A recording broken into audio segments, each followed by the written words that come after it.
주로 안녕하세요, 멜시피디입니다. 제가 EOS 800D 카메라를 구매하고 사용한 지가 한 6개월 정도가 됐어요. 그래서 6개월 동안 사용하면서 느꼈던 장단점들을 좀 소개를 해드릴까 합니다. 사실 이게 크롭바디이기 때문에 100만원 이상의 풀프레임과 비교를 할 수가 없잖아요. 그래서 그런 부분에서 생기는 단점들은 과감하게 빼고 말씀을 드려볼까 합니다. 그리고 이제 실제 사용하면서 찍었던 사진들 그리고 영상들 비교해 보면서 풀프레임 카메라들과 퀄리티가 어느 정도 차이가 나는지도 한번 알아보도록 할게요. 그러면 스펙이 어떻게 되는지 먼저 확인을 해보고 오겠습니다.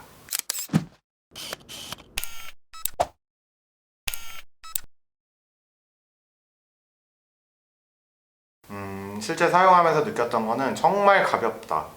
특히 저는 어깨랑 좀 허리 이런 데가 좀 많이 안 좋아서 DSLR 무거운 카메라를 들고 다니는 게 정말 좀 부담스러웠어요. 그래서 어디 뭐 가족끼리 여행을 간다든지 뭐 촬영이 아닌 그냥 일상에서 좀 사진을 찍고 싶을 때도 정말 고민이 좀 많이 들더라고요. 아, 저 카메라를 굳이 가지고 가야 되나? 뭐 이런 생각들을 많이 했던 것 같은데 이 카메라를 쓰면서부터는 그런 생각을 전혀 안 하게 됐어요. 굉장히 부담 없이 들고 다닐 수 있는 무게인 것 같고 렌즈 자체도 지금 쓰고 있는 게 185 번들 렌즈인데 바디도 가볍지만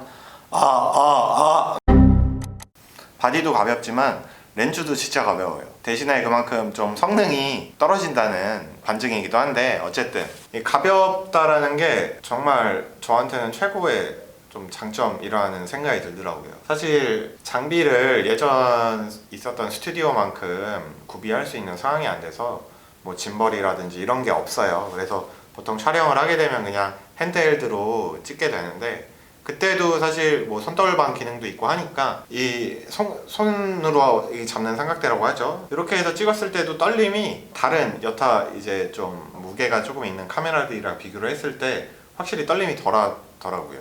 이렇게 좀 줌이 들어갔다가 나올 때도 좀 무거운 카메라들은 이렇게 나가면 이게 막 덜덜덜 떨리거든요. 제가 좀 근력이 좀 모자라서 그런 걸 수도 있는데 어쨌든 그런 부분에서 핸드헬드 시에도 이렇게 무거운 카메라에 비해 떨림이 좀 덜하다. 그리고 무게가 가벼워서 어디 들고 다니기 부담스럽지 않다. 그래서 가족용으로 카메라를 찾으시거나 뭐 유튜브용으로 찾으시는 분들, 가성비 카메라를 찾으신 분들한테 좀 적합한 그리고 좀 추천드릴 수 있는 카메라라고 생각이 들고요. 물론 좀 고퀄리티의 영상을 찍기에는 어쩔 수 없이 딸리는 그런 성능들이 있죠. 특히 노이즈 억제력이 좀 많이 떨어지는 것 같아요. 야간 촬영을 하게 되면은 렌즈 자체도 F값이 4 정도밖에 안 내려가서 확실히 저조도 상황에서 노이즈가 정말 많이 끼더라고요.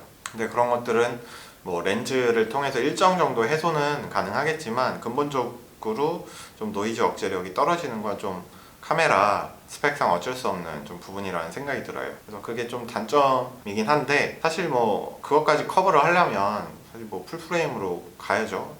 이 돈이 모자라는데. 이 카메라를 쓰면서 수입을 액정을 처음 써봤는데 제가 이렇게 셀카를 찍는 편이 아니어서 굳이 이런 게 필요할까 싶긴 했는데 확실히 있으니까 좋더라고요. 로우 앵글이라든지 하이 앵글이라든지 이런 거 찍을 때도 예전에는 막 이렇게 바닥에 엎드려서 뷰파인더로 보고 찍었다면은 요즘에는 좀 수입을 액정을 활용을 잘 하는 것 같아요. 그리고 특히나 이제 제가 유튜브를 언젠가부터 조금 업로드를 자주 하기 시작을 하면서 이제 이 카메라로 영상도 많이 찍게 됐는데 그때 이제 혼자 찍으니까 이렇게 모니터를 확인을 하면서 볼 수 있는 것도 장점이더라고요. 예전에 썼던 카메라들을 쓰면서는 있으면 뭐 편하긴 하겠는데 굳이라는 좀 느낌이 있었는데 이걸 쓰면서부터는 약간 없으면 조금 고민될 것 같은 그런 느낌이 좀 들기도 합니다. 단점은 약간 이렇게 스위치 온오프 버튼이 있잖아요. 온오프 버튼을 한 번 올리면 카메라가 켜지고 이제 끝까지 올리면 이게 영상 모드로 전환이 되는데 그걸 이제 전환을 할 때마다 이 모드 변경 다이얼이 잠금하는 게 없어서 그런지 이렇게 올릴 때마다 그게 같이 좀 돌아가는 현상들이 좀 많이 있었어요. 그래서 뭐 영상 촬영을 하다가 이게 딱 내려서 사진을 찍었는데 모드가 바뀌어 있거나 사진을 찍고 전원을 껐다가 키면서 모드가 바뀌어서 인지를 못하고 찍었던 그런 상황들이 꽤 많았던 것 같아요. 그래서 원치 않는 그런 모드 변경이 이루어질 때가 좀 있었습니다. 요게 조금 불편했고 그리고 제가 코가 이렇게 많이 튀어나와서 그런지 액정에 사실 이걸 뭐 버튼을 눌러야 이 터치가 반응을 하긴 하는데, 이렇게 카메라 하면서 이게 자꾸 눌리는지 아니면 뭐 액정의 그 큐 버튼이 자꾸 눌리는지 자꾸 터치가 되는 그런 현상들도 조금 있었어요. 초점 모드라든지 이런 것들이 바뀌게 되는 상황이 가끔씩 연출이 되기도 하더라고요.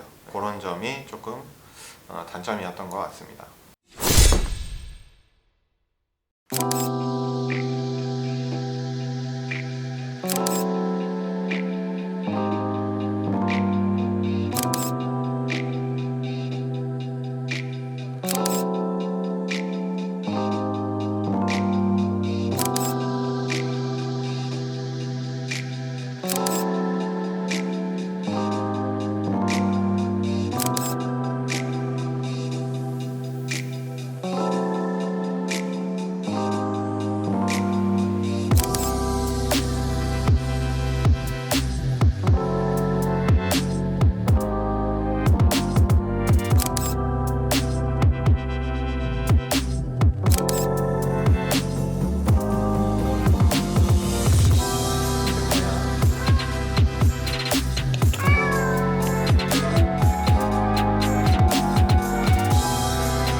네, 이렇게 사진과 영상으로 한번 비교를 좀 해봤는데요. 어떠신가요?